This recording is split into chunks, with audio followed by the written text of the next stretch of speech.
Lackawanna Blues. Tell me about your character of Nanny.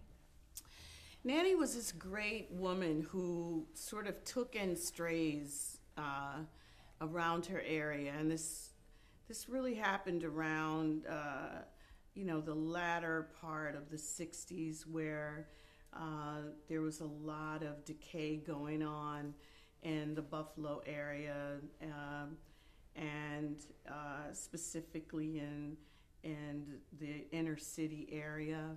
And she was a great woman, as Reuben tells her story, who really looked out for people and didn't really look for anything back but a little respect. And it was a great opportunity for me.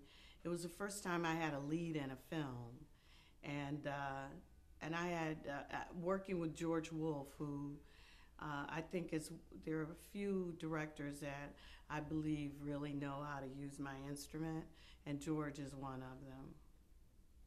And did you do a lot of research to figure out what you wanted to bring to her? I don't know that I did research because I grew up around women like that. Aunts and cousins who had rooms in their homes, and they opened their doors to other people, and there were house rules, and then they had to come in. She would cook all the meals, and my mom even would bring people to the house. It was just something you did at that time. There was a time when these inner city neighborhoods, the folks really took care of each other, and a lot of that, has gone by the wayside now. That's funny, because the next thing I was going to ask you is if you felt that the movie accurately portrayed that, I think it said late '60s black community, but you were saying that people really did look for each other. Yeah, they really did look. I mean, the thing about integration is that it broke up black communities.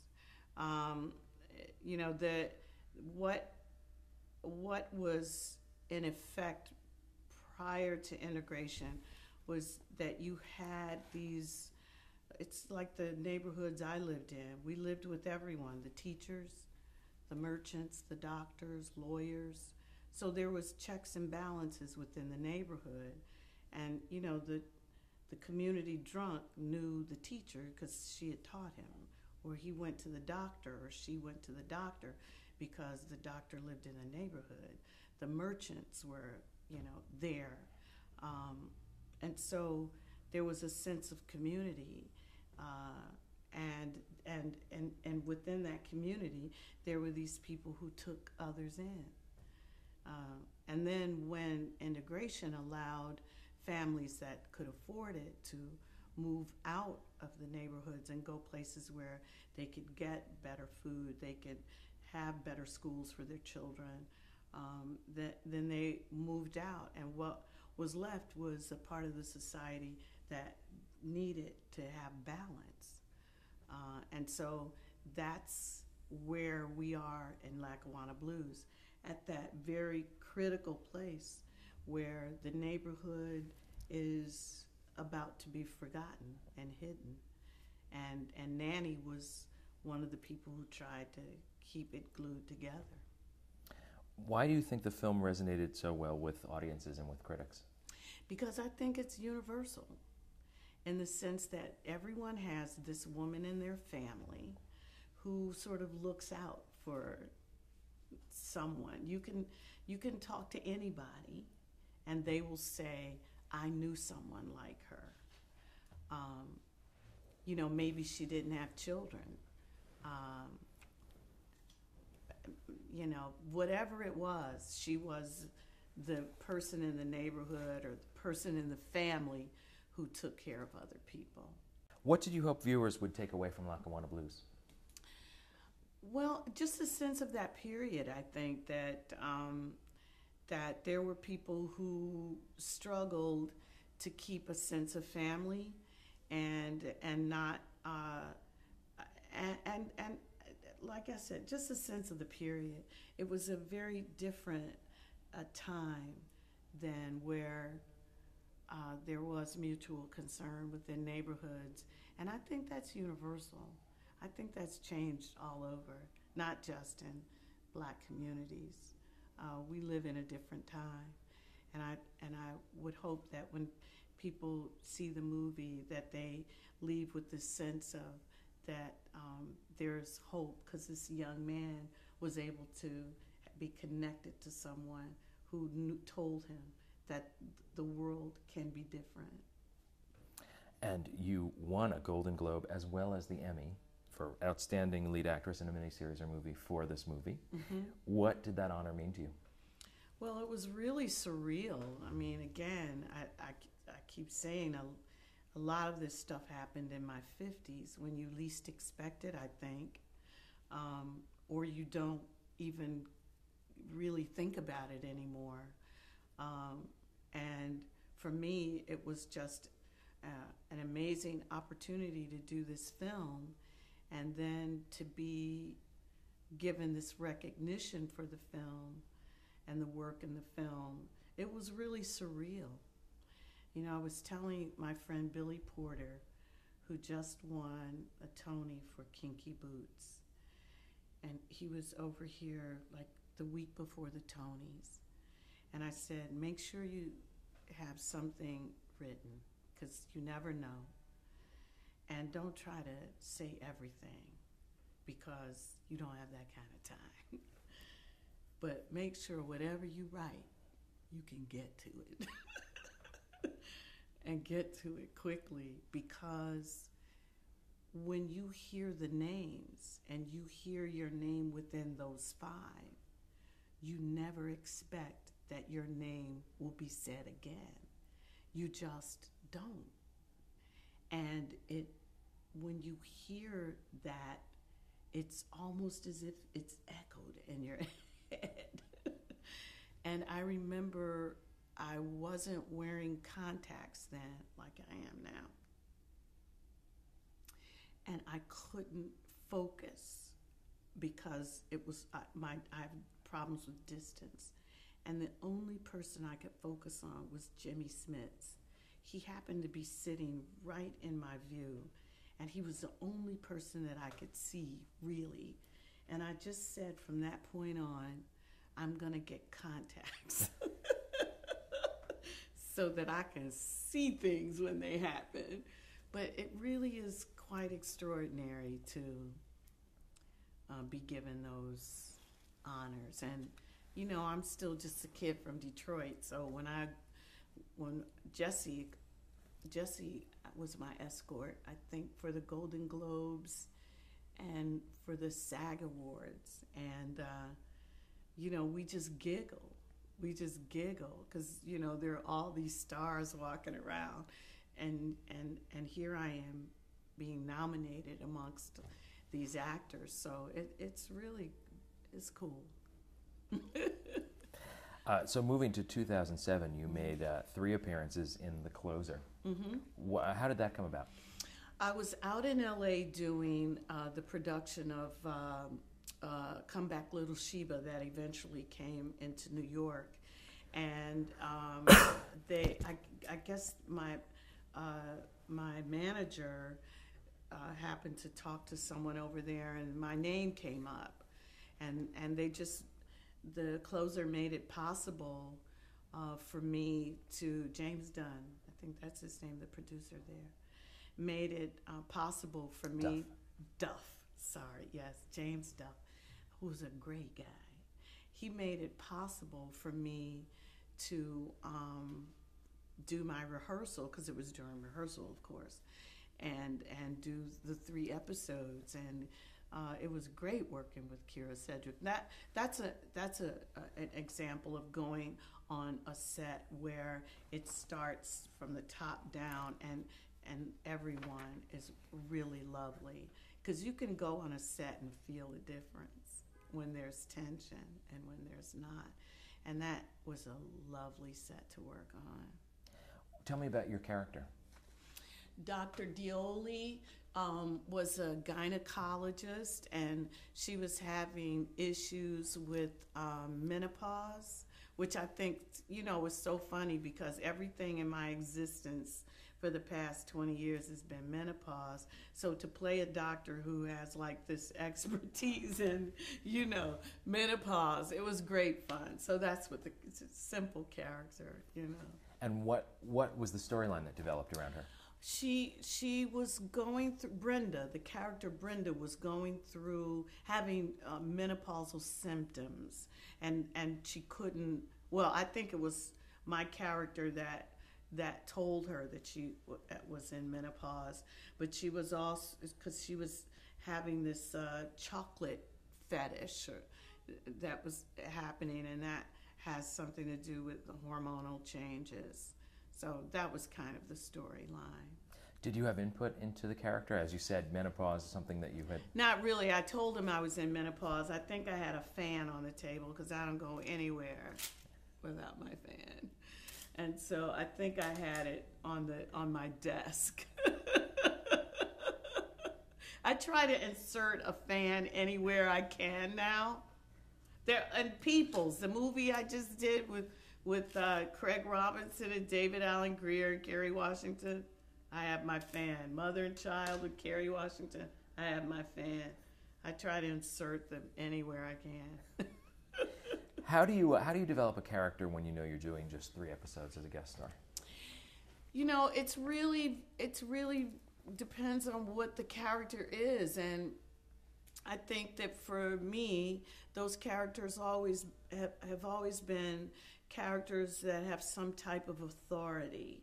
And so there's a thin line between crossing from Van Buren to Dr. Dioli, in that she's mostly giving the advice and moving the scene on because she has the information. So I think that it's kind of difficult to show shades of that because it is a person of authority. Then it would mean, changing the tone of my voice, or, changing my speech, or, doing an accent or something to make it different.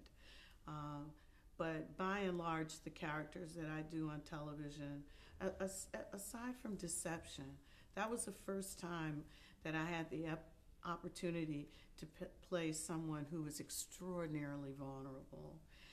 And that was, I don't know if you're going to that, but that was great fun. Well, tell me about it now. You can tell me now. Well, the character was suffering from Alzheimer's, and she was brought to, living in San Francisco, brought back to the house that she worked in as a young woman and raised her daughter in, but she worked for this family.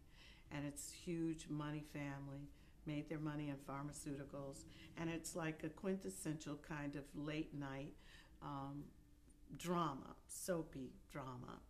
And so the patriarch of this family brings the mother in, knowing that she's suffering from Alzheimer's, and hoping that she'll tell him what her daughter is really up to, because her daughter's undercover. So then there's this opportunity for me to be forgetful, which none of my characters tend to do. It has an opportunity for emotion, and because we don't know what this woman's connection is completely with this family. So it was really amazing to do that 3-arc episode as opposed to the closer 3-arc episode, because there's so much more to who this person is. Well, while we're on Deception, I'll just ask you, did you think that, since you were playing Megan Good, the protagonist's mother, there was an opportunity that if the show had continued, you'd be back? She'd have to be back. Yeah. And it's unfortunate because it was like fun dirt stuff to do, and Victor Garber loved it too. He got to play this evil guy. But yeah, there were many questions that were left unanswered that you'd have to have that character for 1 or 2 episodes, maybe 3, but she would have had to come back, yeah. Were you surprised the show was canceled? Just this spring? I'm never surprised, because what I like, who knows who makes these choices and why they make the choices, because there are some shows that I think that are still on and why. And then there are some shows that go off and it's like, are you kidding? That was great. That was great TV. So I don't know. That part of television is a mystery to me. And to most people, by the way. I still don't know anyone with the Nielsen box. So let's go to 2008 with the Broadway run. You had talked about how you were rehearsing Come Back Little Sheba in LA. Now the Broadway run, which I saw, you were wonderful. You know, tell me about that play. Obviously, you know, we know the original run with Shirley Booth. Now it's being done with an interracial cast. How does that change the show and the character? You know, I don't know if it really changed the show. What I think it did is it gave the audience another way to look at these characters. Because now in the 50s, we know that it is in some areas illegal for blacks and whites to marry. And so now you have another reason why this man could be an alcoholic and this woman is so lonely. I think it added a texture to the play that was not unrealistic. And it allowed me to play Lola with even a little more fear in her heart, because we're not quite sure what neighborhood she's living in either. So though it wasn't written that way, I think the executors of his estate, the Inge estate, understood the complexity and how that could add to the story of the play. This was during your Van Buren years, too. This was during the Van Buren administration in 2008. So was it hard to switch gears between playing her still and then playing Lola, so different? No, you know, and I tease about this, but honestly, menopause has made it possible for me to like switch on a dime, in that I can be teary in 2 seconds, only because hormonally I'm like fireworks inside, and I really believe that. And I believe that Lola was menopausal, because the first thing she says is, I used to sleep late. I can't anymore. I don't know why. And women who are in menopause have trouble sleeping. And I said to Michael Pressman, the director, I think this bitch is in menopause. This is great. Because now that explains some of her crazy behavior too, which would never have been discussed in the 50s. But that can be played. And so I used it. And it was easy to make that transition. Plus, it had been a while since I'd been on stage. So I was, and Van Buren was in a compartment, you know, even though I did a new episode each week, even though I was able to keep it fresh. The character is very focused, you know. There's not a whole lot you're going to move away from with Van Buren. Maybe when you see her with her children, maybe when you see her with a young person she's interviewing, or with the, you know, the victim of the crime, you know, maybe you'll see softer moments, but basically the character is pretty much, you know, that's who you're going to see, because most of the time you see her, she's in work mode. But so the transition of going into Lola was actually refreshing, because it's something to keep yourself focused and straight like that all the time, and, you know, not to let them see you cry, that kind of thing. Because if Van Buren, when she teared, then it made a point. And I remember there was an episode, I think, called Acid, where the daughter of her best friend is murdered. And you see emotion in her unlike you've never seen. So then it becomes poignant when she releases. So leaving Van Buren and going to Lola was refreshing for me. Sad, but refreshing. And refreshing all the way to another Tony nomination, I must point out. Yeah, that was cool too. That was very cool. Yeah, and my mom was there with me. My mom was there with me, I think, for that Tony nomination. She comes to the Tonys with me. So we got dressed up in our gowns and went. Yeah, that was another, listen, theater is where my home is. And so getting that recognition, it's where my base is. It means a lot to me. It really does. And that play, because it was something that wasn't conventional or traditional, to be nominated, that meant quite a bit. It meant a lot. So, now we have Find Our Missing, right? Now that just debuted last fall, correct? 2 seasons ago. So it's been 2 seasons ago. Okay, 2012, did it start? They canceled it. Tell me about it. I mean, obviously, I would think that part of the sense of the show is that you do have this authority as having played a police lieutenant for 16 years. It was a perfect match for that show in that sense. Not that anyone thought that I was solving any of these cases, but that my character had the authority and respect that she was the idea that they would ask me to host it was a perfect match. And there had been a lot of dialogue on the radio and on television about how people of color were not getting national attention when they go missing. And the truth is that we don't. And that when a black child goes missing, it's seen first as a runaway and not missing.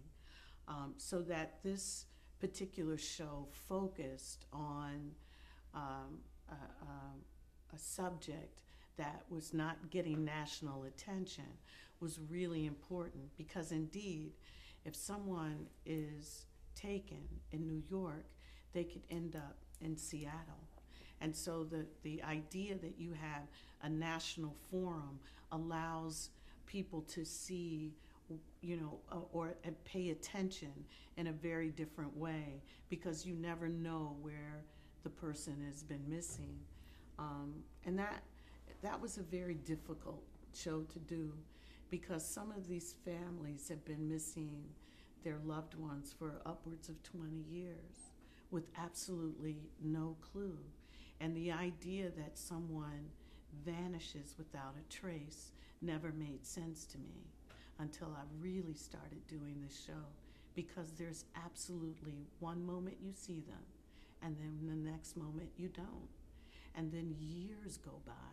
So again, one of the uses, I think, of celebrity is to have this opportunity to bring light to issues such as Black and missing. Now, I should say that this is a non-scripted show, right? So you were hosting. Would you compare it to, say, America's Most Wanted in terms of Absolutely. I would compare it to that. Absolutely, because that's what it was.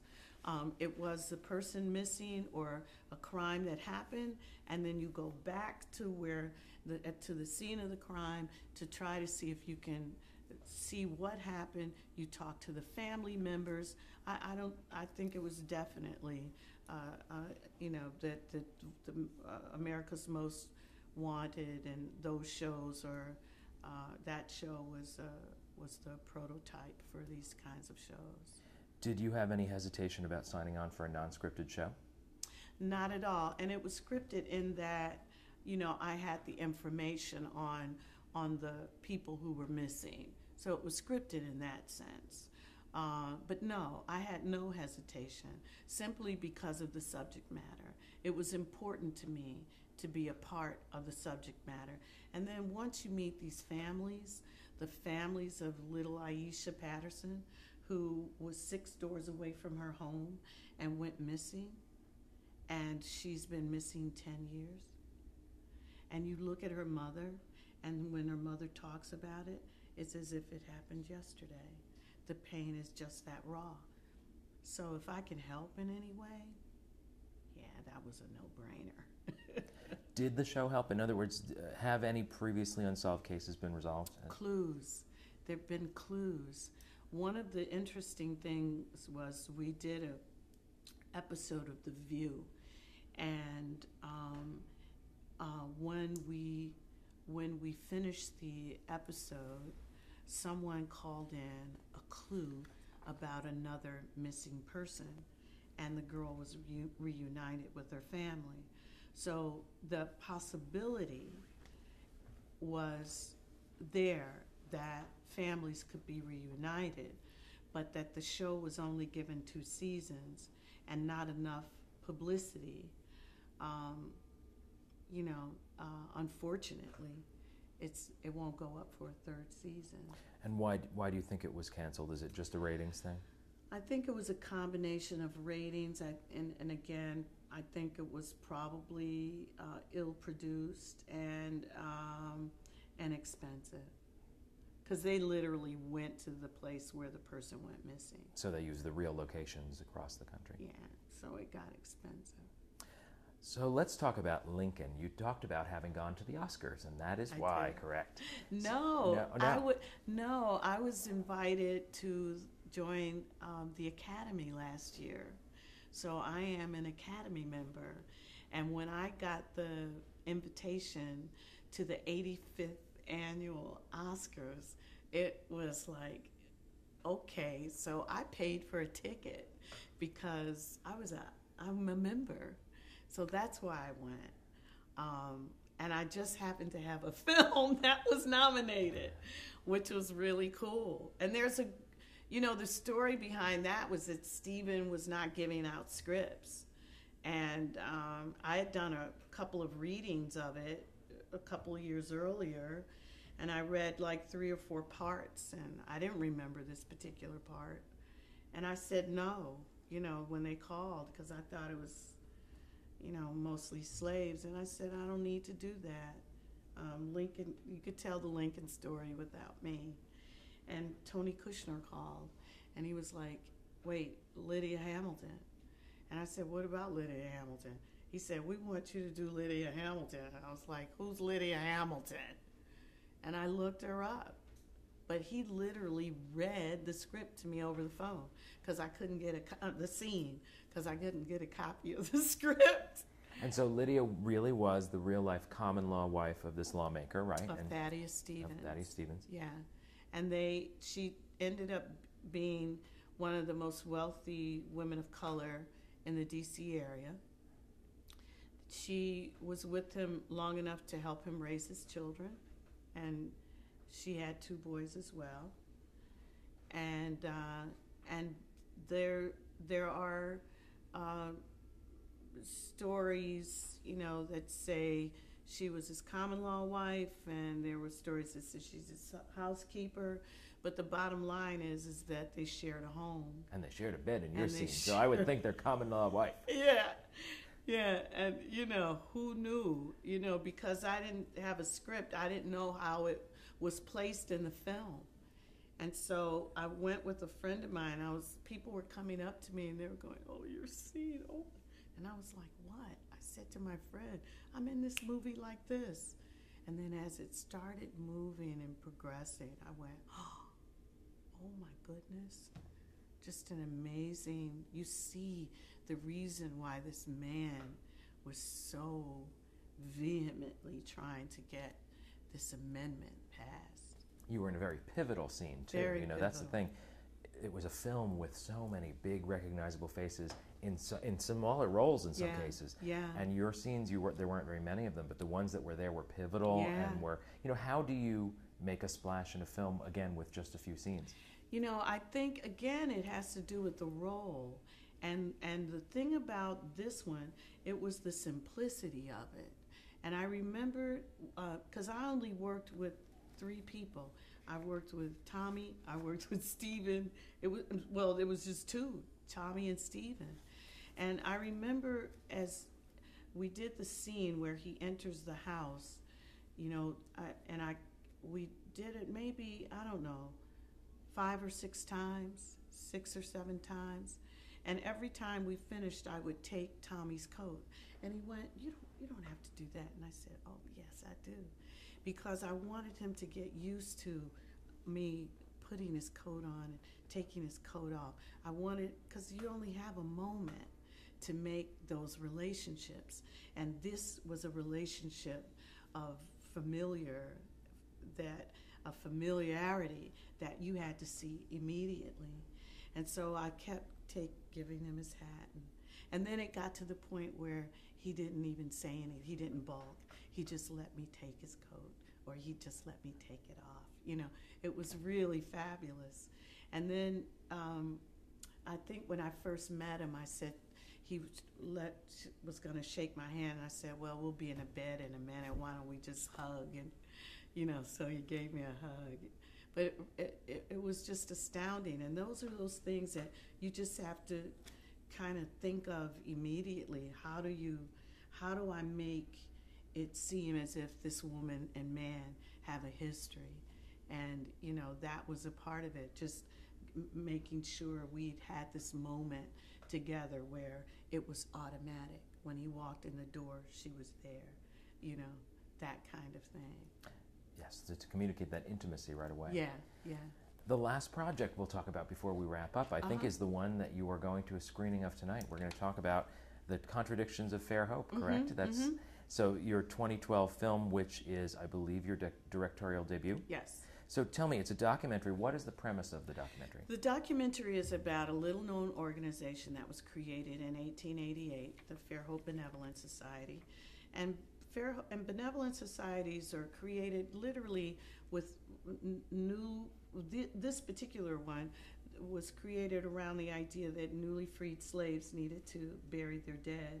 But it's not unlike any other immigrant a community that comes in. Benevolent societies are communal organizations that help each other. And this was a self-help group that was created in a little town in Alabama. It's still in existence. They still meet monthly. They still collect dues. They still bury their dead. But what has happened is, in the past 50 years or so, this festival has morphed around it, called the Foot Wash, which is a week of total debauchery, unlike anything I've ever seen. And on that fourth Sunday of September, there's still a meeting of the Benevolent Society, but around it is this debauchery. And so our documentary tells the history of how you can go from a place of nobility to a place of debauchery. And it just tells the story historically. So is this like a gradual breakdown of societal rules and absolutely societal rules, racism, individual greed, neglect, yeah, all of those reasons. What spoke to you about this story that made you want to tell it? Because I think American history, and specifically from my point of view, Black American history, because I'm not African American. I'm a Black American. I don't know Africa. My history begins here. And it fascinated me that there was something in my history I didn't know. And I wanted to know where it came from and how it got there. And when I tell you upwards of 100,000 people descend on this area every fourth week in September, it is amazing, from all over the country. Had you always wanted to go behind the camera and direct? You know, I always wanted to produce. And then my business partner and I hired a director. And we realized he didn't know the story as well as we did. And I said, you know what? We'll do this project on our own. So he wrote the treatment and the narration, and then he and I directed the film. It's a 67-minute film. We did well on the film festival circuit, but the Black Film Festival circuit. And I think there's a difference in what I think it's also a call to action for Black community to realize we're losing a lot of our kids, and we're losing them in the woods to drugs, sex, gambling. So it's done well on the Black Film Festival circuit. So that's what the screening that we're going to tonight. It's a part of a film festival. What is your style like as a director? That's an interesting question. I think I'm still discovering what that is because it's all new to me. I just directed a project up at the Apollo, too, a big musical project up at the Apollo, and I'm not sure yet. That's a question you'll have to come back and ask me because it's all very new, and I think what, especially in terms of documentary, what I think is important, what I really appreciate is history. And in telling this story, I think that I might be pretty straightforward in how I direct. What that means, again, I'm not sure. But it'll be interesting to see, because I do want to continue to direct. It'll be interesting to see where I go. Would you want to go into directing or producing scripted shows? Yeah, I do think so. Yeah. So, what are your current projects? Well, I actually have the rights to make a film of August Wilson's Ma Rainey's Black Bottom. So I'm struggling with trying to do that now. I would be in it. I wouldn't be directing it. And Michael Pressman and I, who directed Come Back Little Sheba, he and I are looking at doing another play together. So those are the two things that are up. And we just got a distributor for our documentaries, so we're happy about that. We're doing screenings and talkbacks of the film at Harvard, at Yale, and Princeton and Columbia this year. So we're getting prepared for that. And that's pretty much what I've got going now. The most important thing, I'm really trying to see if I can't get the film up for Ma Rainey. And I'm, again, learning this whole thing, how to produce. So it's exciting to, at 60, find a way to reinvent myself. Would you consider another series? Absolutely. I like television. I like television for the speed. I like television better than I like making films. Don't tell anybody that. But I like the speed of it. What genre of television would you want to do? A drama or a comedy? I at this point, I'm open for anything. Something that will challenge me, most assuredly. But I'm really up for anything, because in my resume doesn't have very much comedy on it, and that would be fun. People think I'm funny, and that's always cracks me up, because that's what they ask my manager and agent all the time. Is she funny? And they'll say, "Have you met Epatha?" But haven't they seen Pee-wee's? But Van Buren, 16 years of my career was playing one character, so I get it. But I'm open for doing anything. I love drama. I love the idea of being able to learn how to do the half-hour sitcom. So I'm open. I really enjoy working television because, again, I like the pace of it. Have the opportunities for African American women on TV changed during your career? Yes, they have changed. Are they in need of improvement? Absolutely. When you think that Kerry Washington is the first woman in 30 years who's had a lead on a television show, then that's slow goings. But when you turn on the television, we are represented. And that's very different from when I was a kid. It was Julia. It was, small parts here and there. But yeah, I think it has changed. And I look forward to seeing it change more. What do you think it'll be like in the future? Well, I think we're becoming less and less focused on race. You look at young kids now, their friends are everyone. And I think the internet has helped to change that. Television helped to change that, actually, because we got to see what each other was doing. We got to see how the white kids were dancing on American Bandstand, and they got to see how we were dancing on Soul Train.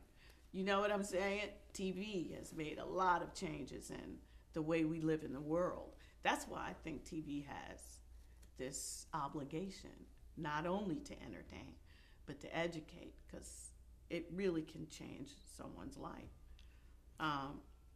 But yeah, it certainly has changed.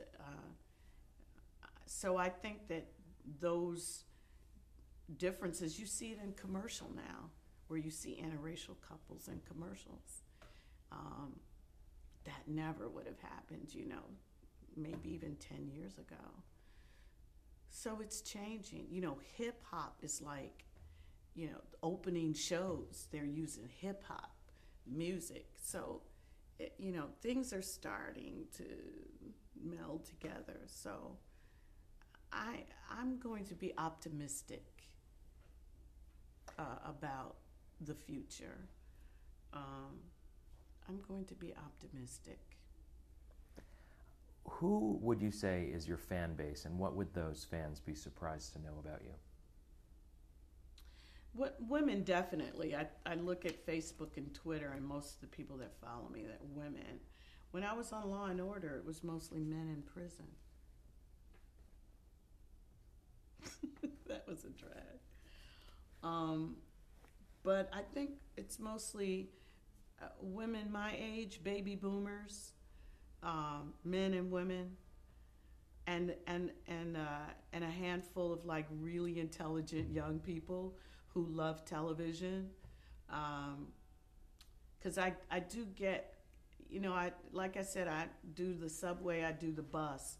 So I'm always really surprised at the varied group of people. I think that I have a broad fan base. And what they would be surprised to know about me? Geez, that's a good one. I think they probably know that I'm anal. I think they see that with Van Buren, and so much of Van Buren was me. Maybe they'd be surprised that I have a sense of humor. I think when people meet me, that's what they say mostly. Wow, you're funny. So, yeah. What's your proudest achievement? That I'm a working actor. When I moved to New York, that's what I said I wanted to do. I have friends and people that I know that came here with the schedule of how it all should happen. And I just said, as long as I'm working, I'll keep doing it. And I'm very proud that I've made my living as an actor. I've had a couple of offshoot jobs, but outside of maybe 2 months, I've made my living as an actor. Not many actors can say that. Yeah, so I'm very proud of that. Very proud. What's your biggest regret? My biggest regret? Let me think. That I married my second husband. I married that motherfucker. That's my biggest regret. Not uncommon regret, I have to say. I thanked my divorce lawyer when I got the SAG award. I literally thank my divorce lawyer. So that's a bit of television trivia. What advice would you give to an aspiring actor? Read, read, read, read. You know, we live in a world where everything is so immediate. You know, if you don't know anything, you can go to Google and you can find it out. So that tends to make you not use your imagination. And the best actors are people who have incredible imaginations. They still know how to imagine something amazing. That's why you see crazy Tim Burton films and someone like a Johnny Depp who can play Barnabas and then, you know, just do these crazy mad roles because they have these imaginations. And I'm afraid that our young people are not using that part of their brain to envision. And when you read, no matter what it is you're reading, when you read, you envision, and it allows you to have an imagination. And so I would say read, and I would also tell them to take a course in business and in contracts so that they know where their money is going and what's happening with their contracts, because they don't teach that in college. And it's important because the phrase is show business. And it's one thing to be an actor, but it's one thing to take care of your business and not be taken advantage of. And you do that by learning how to read contracts, how to maybe take a class in entertainment law, just to monitor a class. But read, read, read, read, read, study, and do that. Take a little business course. This contract advice, does this come from personal experience? Yeah, absolutely. And not being clear on what and who's doing what for you. Always sign your own checks. I've always done that, but I also had people who tried to take my money from me, and I worked too hard for that. So I think it's important. What do you think is your legacy so far of your career? That I'm a working actor. That's my legacy. That I set out to do something and tried to do it to the best of my ability, but that I didn't forget that there are people in the world who, you know, haven't had it as good as I have, and so find ways to give back. I think that would be a loving legacy for me, that she received and gave. And our last question, where do you see yourself in 10 years? I have no idea. Wow, I have no idea. You know, I don't look that far ahead. I never have, especially with my career goes, because I think you're only as good as the next job. And I never know what the next job is going to be. I can certainly make efforts in that direction and seek it. But, you know, who knows if I'll even be here in 10 years. Well, we don't want to end on a bad note like that. I don't know where I'll be in 10 years because I don't plan that far ahead. I think as an actor, you have to have some bit of spontaneity about you. And so you can only plan so much. So I know that I have these projects I want to work on. That's as far as I go. But I know in 10 years, I want to be working. Well, we'll come back in 10 years and do part 2. Thank you so much. Thank you. It's been a pleasure. Woo! I don't think I've ever done an interview that long. Okay, what time is it? Okay, good. Same time, yeah. This is room tone.